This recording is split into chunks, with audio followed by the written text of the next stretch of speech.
Soybean হয়তো আপনারা অনেকবার বানিয়েছেন, কিন্তু এইভাবে বানালে খুব সহজে অল্প উপকরণ দিয়ে আপনারা ছোলার ডাল দিয়ে সয়াবিন রেসিপি বানিয়ে নিতে পারবেন। তো আমি কৃষ্ণা, আর আপনারা দেখছেন Krishna cooking and blogging channel. আজকের রেসিপি ছোলার ডাল দিয়ে সয়াবিন। তো আমি এখানে একটা বাটি নিয়ে নিয়েছি ছোলার ডাল।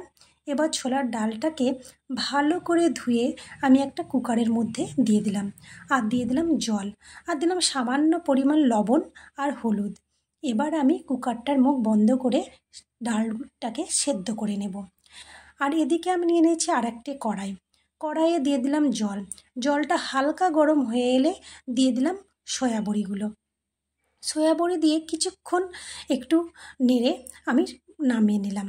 এবার ওই কড়াইয়ে আমি দিয়ে দিলাম তেল, আর দিয়ে দিলাম জিরে ফোড়ন আর অল্প পেঁয়াজ কুচানো। এবার পেঁয়াজটা একটু নেড়ে চেড়ে দিয়ে দিলাম রসুন, কিছুটা পরিমাণ রসুন নিয়েছিলাম, ওই রসুনটা দিয়ে দিলাম। আর দিয়ে দিলাম আদা, আর একটা শুকনো লঙ্কা, আর দিয়ে দিলাম কাজু বাদাম। এবার এইগুলোকে আমি একটু ভালো করে ভেজে নেব। ভালো করে ভেজে ঠান্ডা করে এটা আমি একটা মিহি পেস্ট তৈরি করে নেব। তো আমার ভাজা হয়ে গেছে, একটা বাটিতে আমি তুলে নিলাম। এবার ওই কড়াইয়ে যে তেল ছিল, ওই তেলের মধ্যেই আমি সয়াবিনগুলো দিয়ে দিলাম। তো সয়াবিনগুলো আমি ঠান্ডা জলে ভালো করে ধুয়ে হাত দিয়ে চেপে জলটা কিন্তু নিংড়ে বের করে নিয়েছিলাম। তো আমার সয়াবিনগুলো হালকা করে ভাজা হয়ে গেছে। আবারও আমি কড়াইয়ের মধ্যে দিয়ে দিলাম তেল, গোটা গরম মশলা, আর যে পেস্টটা তৈরি করেছিলাম সেই পেস্টটা। এবার একটু নেড়ে চেড়ে দিয়ে দিলাম জিরে গুঁড়ো, ধনে গুঁড়ো, কাশ্মীরি রেড চিলি পাউডার, লবণ, হলুদ। এবার আমি এই সমস্ত মশলা ভালো করে কষিয়ে নেব। আর এই ছোলার ডাল দিয়ে সয়াবিন রেসিপিটি এতটাই সুন্দর আর খেতে অসাধারণ লাগে।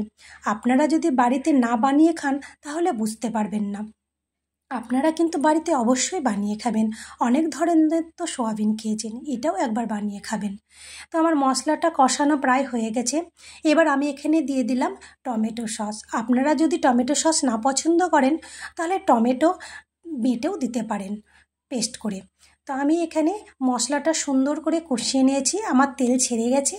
এবার আমি দিয়ে দিলাম সয়াবিনগুলো দিয়ে ভালো করে মশলার সাথে কষিয়ে নিতে হবে, আর না কষালে কিন্তু খেতে ভালো লাগবে না। তো দেখুন আমি সুন্দর করে সয়াবিনগুলোকে ভালো করে কষিয়ে নিচ্ছি মশলার সাথে।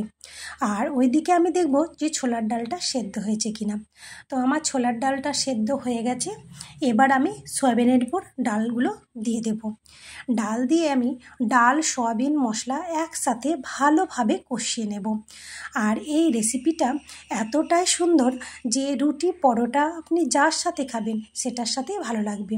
আর বাচ্চারা তো সয়াবিন খেতে এমনিতেই খুব ভালোবাসে। আর সয়াবিনে প্রচুর পরিমাণে প্রোটিন আছে, সয়াবিন খাওয়াও খুব ভালো। তো আমি ভালো করে সয়াবিন আর ডাল কষিয়ে নিয়েছি। এবার দিয়ে দিলাম জল। এবার আমি ঢাকা দিয়ে দিয়েছিলাম। এবার ঢাকা উঠিয়ে আমি দিয়ে দিলাম গরম মশলা গুঁড়ো, আর দিয়ে দিলাম কসুরি মেথি। এবার আমি এটা নেড়ে চেড়ে আবারও ঢাকা দিব। তো তার আগে আমি দিয়ে দেবো একটু ধনে পাতা কুচি। আমি আগে থেকে ধনে পাতা ভালো করে ধুয়ে কুচিয়ে রেখেছিলাম। তো আমি একটু নেড়ে চেড়ে এর মধ্যে ধনে পাতা কুচি দিয়ে ঢাকা দিয়ে দেব। তো আপনাদের যদি এই রেসিপি ভালো লাগে থাকে অবশ্যই কিন্তু লাইক করবেন আর কমেন্ট করে জানাবেন। আর যারা এখনও আমার চ্যানেলটি সাবস্ক্রাইব করেননি, চ্যানেলটিকে সাবস্ক্রাইব করে নেবেন। তবে হ্যাঁ, এটা বাড়িতে কিন্তু অবশ্যই বানিয়ে খাবেন। না বানিয়ে খেলে কিন্তু এর স্বাদ বুঝতে পারবেন না যে এটা খেতে কতটা সুস্বাদু আর কতটা অসাধারণ। তো আপনারা অবশ্যই বাড়িতে বানিয়ে খাবেন। তো আমি এবার ঢাকা দিয়ে দিলাম। এবার ঢাকা উঠিয়ে আমি আবারও দেখে নেব সয়াবিনটা। তো দেখুন আমি ঢাকা উঠিয়ে নিয়েছি, আর সয়াবিনটা দেখতে কতটা সুন্দর হয়েছে, কতটা লোভনীয় হয়েছে, দারুণ লাগছে। এই রেসিপিটি তো আমি বাড়িতে প্রায়ই বানিয়ে থাকি। আমাদের বাড়ির সকলের খুব পছন্দ এই রেসিপি, এতটাই সুন্দর লাগে। তো আমরা ভাত, রুটি, পরোটা সব কিছুর সাথেই আমরা খেয়ে থাকি। তো আমার সয়াবিন তৈরি হয়ে গেছে। এবার আমি নামিয়ে নিলাম। এবার আমি একটা তড়কা লাগাবো। তার জন্য এখানে আমি একটা হাতা নিয়ে নিয়েছি, হাতাতে দিয়ে দিয়েছি তেল, আর দিয়ে দিলাম অল্প পরিমাণ একটু হিং আর একটু কাশ্মীরি রেড চিলি পাউডার। এবার আমি ভালো করে তেলটা গরম করে সবগুলো করে নিয়েছি। এবার এই তড়কাটা আমি সয়াবিনের মধ্যে দিয়ে দেব। আর এই তড়কাটা লাগালে এই সবজির স্বাদ আরও বেড়ে যাবে, দ্বিগুণ হয়ে যাবে এই সয়াবিন ছোলার ডালের রেসিপিটা।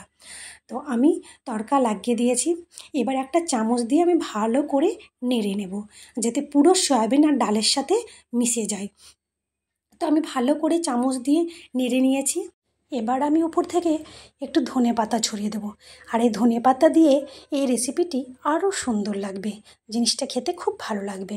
তো এবার আমি ঢাকা দিয়ে রেখে দিলাম কিছুক্ষণের জন্য। তো ঢাকা উঠিয়ে নিয়েছি। আমি এখানে দেখুন ভাত নিয়ে নিয়েছি, আর নিয়ে নিলাম যে ছোলার ডাল দিয়ে সয়াবিন তৈরি করেছিলাম সেইটা, আর শসা, পেঁয়াজ, করলার পকোড়া। তো আপনারা যদি করলার পকোড়া রেসিপিটি চান তাহলে আমার শর্ট ভিডিওতে দেওয়া আছে, আপনারা ওখান থেকে দেখে নিতে পারেন। তো আজকের মতো ভিডিওটি আমি এখানেই শেষ করলাম।